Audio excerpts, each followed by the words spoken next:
Are you ready? రెండో point, నా పిల్లల కోసం నిలబడేవారు ఎవరన్నా ఉన్నారా అనుకుంటున్నావా? చదవండి. నా పిల్లల కోసం నిలబడేవారు ఎవరున్నారు అనుకుంటున్నావా? ఎప్పుడు ఆ మాట వస్తే తెలుసా, నా పిల్లల కోసం ఎవరు నిలబడతారు, నా పిల్లల కోసం ఎవరన్నా నిలబడే వాళ్ళు ఉన్నారా అని ఎప్పుడు అనుకుంటారు తెలుసా? పిల్లలకి వివాహప్రాయం వస్తుంది, వాళ్ళకి చెప్తారు, వీళ్ళకి చెప్తారు, వాళ్ళకి తెలిసిన దైవజనులకి, మాకు అందరికీ చెప్తారు. కానీ పిల్లలకి ఏం జరగదు? వివాహం జరగదు. వివాహం జరగనప్పటికీ వెంటనే వాళ్ళ నోట్లో నుండి అనే మాట ఏంటి తెలుసా? ఎవరన్నా మా పిల్లల కోసం పట్టించుకునేవారు ఉన్నారా? మేమైతే ఆ కుటుంబం కోసం పట్టించుకున్నాం, మేమైతే ఆ కుటుంబం కోసం పట్టించుకున్నాం, మేమైతే పట్టించుకున్నాం అని మనమే వేదన పడిపోతూ ఉంటాం. ఏమండి, ఎవరన్నా మా పిల్లల కోసం పట్టించుకున్నవారు ఉన్నారా? మీ పిల్లలు ఈ స్థాయికి వచ్చారంటే ఎవరో పట్టించుకోవడం వలన. అంత స్లోగా చెప్పారేంటి? మీ పిల్లలు ఈ స్థాయికి వచ్చారంటే ఎవరో పట్టించుకోవడం వలన. ఇంత పెద్ద చదువు చదివించారంటే ఎవరో పట్టించుకోవడం వలన, ఎవరో వాళ్ళ అన్నం పెట్టడం వలన. నీతోనేగా దేవుడు చేపించింది, అదే దేవుడు నీతోనే నేను చేపిస్తానంతే. ఎవరినో చూసి జాలి పడకు, ఎవరినో చూసి కష్టం తెచ్చుకోకు. ఈ రోజున ఈ స్థాయికి తీసుకొచ్చింది నేనే కదా, ఏమీ ఆ మార్గం లేని నిన్ను ఈ దారికి తీసుకొచ్చింది నేనే కదా, మీ అబ్బాయిని ఇంతగా చదివించింది నేనే కదా, నీ ద్వారానే కదా నేను చేపించింది. నీ కన్నీరు నేను చూడలేదా? నీ ప్రార్థన నేను ఆలకించలేదా? అబ్బాయి కొరకు ప్రార్థన చేసినప్పుడు నేను ఆలకించలేదా? అమ్మాయి కొరకు ప్రార్థన చేసినప్పుడు నేను ఆలకించలేదా? దారి తప్పిపోతారనుకున్నప్పుడు నేను ఆలకించలేదా? ఈ వివాహ విషయంలో కూడా నేను అదే కార్యం నేను చేస్తా. ఎవరు పట్టించుకోక్కర్లా. అన్నయ్య కుటుంబం అన్నయ్యదే, తమ్ముడు కుటుంబం తమ్ముడిదే, అక్క కుటుంబం అక్కదే, చెల్లి కుటుంబం చెల్లిదే. ఈ స్వార్థ లోకములో తండ్రి అంటున్నాడు, తండ్రి లేని వారికి నేను తండ్రిగా ఉంటా, విధవరాండ్లకు న్యాయకర్తనై ఉంటా. అమ్మా నాన్న ఉండి అనాథలుగా ఉన్న నువ్వు, అందరూ ఉండి అనాథలుగా ఉన్న నువ్వు, నీ కొరకు నేను నిలబడతా. మా పిల్లల కొరకు ఎవరున్నారు? కీర్తనల గ్రంథం 68వ కీర్తన. తన పరిశుద్ధాలయమందుండు దేవుడు తండ్రి లేని వారికి తండ్రియు, విధవరాండ్రకు న్యాయకర్త అయి ఉన్నాడు. నీ కొరకు నిలబడతాడు ఆయన. కీర్తనల గ్రంథం 84వ కీర్తన. దేవుడైన యెహోవా సూర్యుడను కేడమునై ఉన్నాడు, యెహోవా కృపయు ఘనతయు అనుగ్రహించెను. యథార్థముగా ప్రవర్తించు వారికి ఆయన ఏ మేలును చెయ్యకమానడు. ఖచ్చితంగా ఆ మేలు నువ్వు చూస్తావు, నువ్వు అనుభవించి తీరతావు.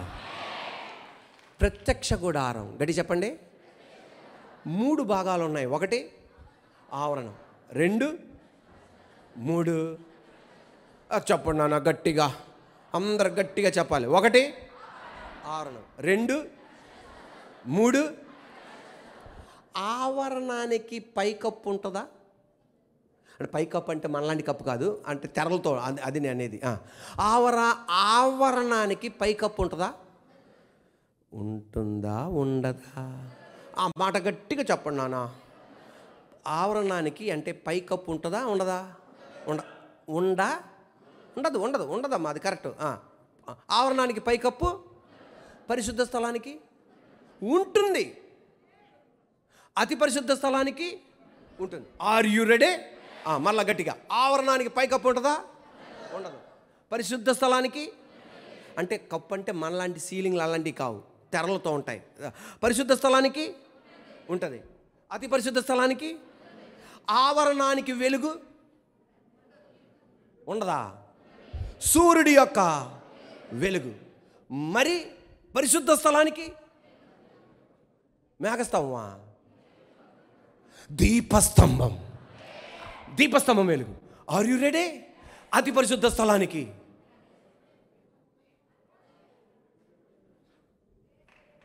ఉండండి. అతి పరిశుద్ధ స్థలానికి దేవుని మహిమ వెలుగు. ఒక క్షణం. పరిశుద్ధ స్థలానికి సూర్యుడు వెలుగు. సారీ, ఆవరణానికి సూర్యుడు వెలుగు. పరిశుద్ధ స్థలానికి దీపస్తంభం, 7 దీపాలు ఉంటాయి. దీపస్తంభం అతి పరిశుద్ధ స్థలానికి షెకైనా గ్లోరీ, దేవుని యొక్క మహిమ. అవునండి, నీకు కప్పు లేనప్పుడు నీకు వెలుగు ఎలా ఇవ్వాలో ఆయనకి తెలుసు. ఒక ఆధారం ఉన్నప్పుడు ఎలా వెలుగు ఇవ్వాలో ఆయనకి తెలుసు. అన్నీ క్లోజ్డ్ అయినప్పుడు ఎలా మహిమ ఇవ్వాలో ఆయనకి తెలుసు. నీ బిడ్డని ఎలా దారి చేయాలో ఆయనకి తెలుసు. అందరూ నీకున్నప్పుడు ఎలా నీకు దారి చేయాలో ఆయనకి తెలుసు. కొంతమంది ఉన్నప్పుడు ఎలా దారి చేయాలని తెలుసు. ఎవరు లేనప్పుడు ఆయనకి దారి ఎలా చేయాలని తెలుసు. ఖచ్చితంగా నీ ఇంట్లో వెలుగు కుమ్మరిస్తాడు ఆయన. పైకప్పు లేకపోయినా వెలుగు కుమ్మరిస్తాడు. పైకప్పు ఉన్నా వెలుగు కుమ్మరిస్తాడు. పైకప్పు ఉన్నా నా దేవుడు అతి పరిశుద్ధ స్థలంలో కూడా నీకు వెలుగు కుమ్మరిస్తాడు. కానీ ఒకటే, డిస్ట్రాక్ట్ అవ్వకండి. గడి చెప్పండి. అంటే ఏంటి? దృష్టి మళ్ళించకండి. గడి చెప్పండి. బతుకంటే వివాహం మాత్రమే కాదు, అది 100లో ఒక 10% మాత్రమే, మిగతా 90% ఉంది. డిస్ట్రాక్ట్ అవ్వకండి. నీకు చదువుకోవటానికి దేవుడు గురప్పగించాడా, ఆ చదువు వైపు తిరుగు అంతే. వ్యాపారం ఇచ్చాడా, ఆ వ్యాపారం వైపు తిరుగు అంతే. ఒక ఎడ్యుకేషన్ ఇన్స్టిట్యూషన్ ఇచ్చాడా, దాని వైపు తిరుగు అంతే. పరిచర్య ఇచ్చాడా, పరిచర్య వైపు నువ్వు తిరుగు అంతే. దృష్టి ఏం చేయకు. అదే అప్పుడప్పుడు అలా లుక్ వేస్తాం అంతే. అంతేగాని గంటల తరబడి అలా నిలబడిపోం మనం. ఎవరో ఏదో అన్నారని మనం ఏం చేయకపోయాం అక్కడ. గంటల తరబడి మనం ఏం చెయ్యం, ఉండం. వాళ్ళన్నారని వీళ్ళన్నారని మనం ఏం చెయ్యం, ఆగం. మన గురి వైపు ఏం చేస్తాం, మనం వెళ్తుంటాం. జరగవలసిన టైంలో జరిగింది. విన్స్టన్ చర్చిల్ ఒక అద్భుతమైన మాట అన్నాడు, చూడండి. You will never reach your destination if you stop and throw stones at every dog that barks. You will never reach your destination if you stop and throw stones at every dog that barks. Are you ready? Are you ready? కనబడిన ప్రతి కుక్క మురిగిందనుకో, భగవాన్ ఎందుకంటున్నా, భగవాన్ ఎందుకంటా, భగవాన్ ఎందుకట అనేసి నువ్వు ఆక్కో, గమ్యానికి వెళ్ళలేవు. అది మొరుగుతూ ఉంటుంది, నీ గమ్యానికి వెళ్ళిపో చాలు. అంతేగాని ఎందుకు మొరిగా అనకో. నీ గమ్యానికి నువ్వు వెళ్ళు, మిగతా దేవుడు చూసుకుంటాడు అంతే. వివాహం జరగాలి, ఆ దేవుడి చిత్తం జరిగిద్ది. ఆదాము కూడా తన పని చూసుకున్నాడు. దేవుడు అన్నాడు, నీకు భార్య కావాలి ఎట్రా అన్నాడు. నువ్వు పెళ్ళి అంటే జరగదు. నీ గమ్యానికి నువ్వు వెళ్తా ఉండు, అది జరిగిపోద్ది అంతే. పెళ్ళి ఏం పెళ్ళి, అమ్మ పెళ్ళి నాన్న పెళ్ళి అంటే దేవుడు అంటాడు, నీకు పెళ్ళి ఎప్పుడు జరగదురా, నీ ఉద్యోగం నువ్వు చేయి అంటాడు. ఆదాము ఏ రోజు కూడా పెళ్ళి అన్నలా. దేవుడు అన్నాడు, రా పెళ్ళి చేస్తానన్నాడు. ఆ పెళ్ళి అంటే కూడా తెలదు మనోడికి. Are you ready? అమ్మ చెప్పేది పెళ్ళని, నాన్న చెప్తాడు పెళ్ళని, ఓకే చేసుకుంటా. కానీ దీనికోసం నా టైం వేస్ట్ చేయను. నాకు ఒక గురి ఉంది, ఆ గురి వైపు నేను వెళ్తాను. దేవుడి కార్యం చేసుకుంటాడు అంతే. నేను ఆ గురి వైపు నేను వెళ్తానా. ఉద్యోగమా గురి, ఆమెనండి గురి వైపు వెళ్తానా. చదువా గురి వైపు వెళ్తానా. పరిచర్య గురి వైపు వెళ్తానా. వివాహం కాదు నా గురి, దేవుని కొరకు నిలబడటం నా గురి. ఉద్యోగం చేయడం నా గురి, దేవుని మహిమపరచాలి నా గురి. వ్యాపారం చేయాలి, దేవుని మహిమపరచాలి నా గురి. ఏమండి, అమ్మా నాన్న పుట్టిన పిల్లల్లో ఒక పాప, అందరూ హైట్గా పుట్టారంట, ఒక పాప పొట్టిగా పుట్టిందంట. ఒక పాప